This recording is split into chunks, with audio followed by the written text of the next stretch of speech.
Selamat datang kembali di channel Mikro Anime. Di video review kali ini, gua bakalan nge-review anime yang telah selesai tayang dari episode 1 sampai episode terakhirnya. Tapi bukan berarti gua bakalan nge-review episode per episode, melainkan mereview secara menyeluruh dari segala aspek kecuali bagian cerita agar tidak terlalu berat spoilernya. Sebagai disclaimer, gua hanya akan mereview dari apa yang telah dianimasikan.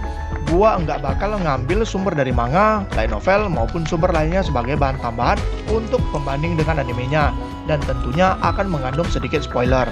Kali ini gua bakalan nge-review anime yang berjudul Koi Toyobu ni wa Kimochi Warui. Walaupun anime ini baru tamat, namun anime ini tidak terlalu dikenal. Mungkin yang menjadi penyebabnya adalah begitu hype-nya anime Tokyo Revenger dan anime Higehiro. Mudah-mudahan berkat video ini kalian jadi berminat untuk menontonnya. Anime ini diproduksi oleh studio Nomad, studio yang tidak terlalu terkenal namun udah cukup banyak memproduksi anime seperti Camper, Yozakura Quartet, dan Jashin-chan Dropkick. Mungkin ada di antara kalian yang mengenal anime yang kusebut tadi. Anime ini bersumber dari manga yang masih ongoing dan sampai saat ini memiliki 8 volume. Saat ini rating dari anime ini adalah 7,22 dengan jumlah episode yang hanya 12 episode. Anime ini bergenre komedi dan romance. Untuk genrenya kemungkinan besar nggak bakal berubah lagi, tapi lain cerita untuk ratingnya, dan menurutku ada kemungkinan ratingnya bisa berada di bawah 7. Anime ini rilis di tahun 2021 dan batas usia dari anime ini adalah 13 tahun ke atas. Masuk ke bagian opening dan ending. Masing-masing opening dan ending anime ini hanya ada satu. Untuk opening dari anime ini entah kenapa gua kurang suka, namun untuk ending dari anime ini gua cukup suka. Tapi gua yakin pasti bakalan ada yang suka sama openingnya. Lanjut ke bagian visual atau penggambaran animenya. Dari pendapatku untuk visualnya sendiri nggak bagus, tapi bukan berarti gua nggak suka, melainkan kayak ada yang kurang aja. Kalau untuk pencahayaan anime ini bisa dibilang cukup terang, jadi setiap gua nonton gua harus menurunkan brightness HP gua. Kalau untuk background animenya sendiri juga kurang bagus karena terlalu biasa dan nggak ada yang wow dari backgroundnya. Biarpun visual, pencahayaan, dan background yang kurang bagus, tapi itu nggak buat mataku risih. Dan gua sendiri enjoy aja pas nonton animenya. Nah, untuk penggunaan dari 3D CG-nya yang seingatku cuman ada di bagian akhir animenya, tapi hanya ada satu kata untuk 3D CG-nya, jelek. Kalau 3D CG-nya dipakai untuk adegan lain yang biasa, gua sendiri nggak terlalu mempermasalahkannya. Tapi 3D CG-nya malah dipakai saat klimaks dari anime ini. Karena di adegan klimaks ini mata gua risih banget. Gua sendiri nggak tahu gimana ngejelasinnya, karena kalau gua jelasin nanti bakalan jadi spoiler yang terlalu berat. Jadi kalau penasaran ya nonton aja animenya. Sekarang masuk bagian karakternya. Karakter utama dari anime ini ada dua, yaitu yang pertama Arima Ichika. Ichika adalah seorang gadis SMA yang berusia 17 tahun, berambut pendek coklat dan juga seorang otaku. Yang kedua Amakusa Ryo. Ryo adalah seorang pria tampan, tinggi dan berambut pirang. Ryo juga adalah seorang pekerja kantoran yang telah berusia 27 tahun.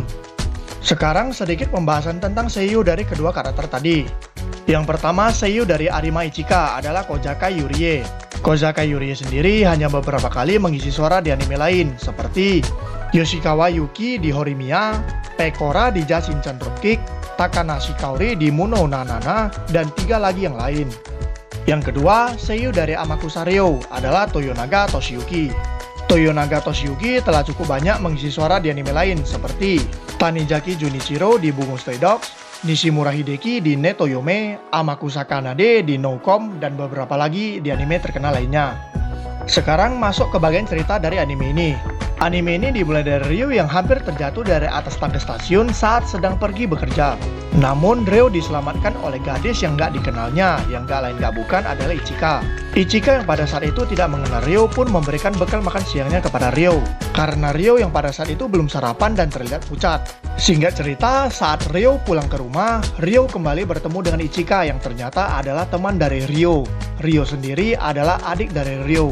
Setelah itu, Ryo dan Ichika pun berkenalan, dan untuk berterima kasih kepada Ichika, Ryo yang sering bermain wanita pun menawarkan tubuhnya. Karena terkejut, Ichika pun langsung menolak dengan keras dan mengatai Ryo menjijikan. Karena tidak pernah ditolak oleh wanita seperti itu, Ryo pun kagum kepada Ichika dan langsung jatuh cinta kepada Ichika. Semenjak itu, Ryo selalu mengirim bunga dan hadiah ke rumah Ichika setiap harinya. Dan dimulailah kisah cinta mereka yang penuh dengan konflik.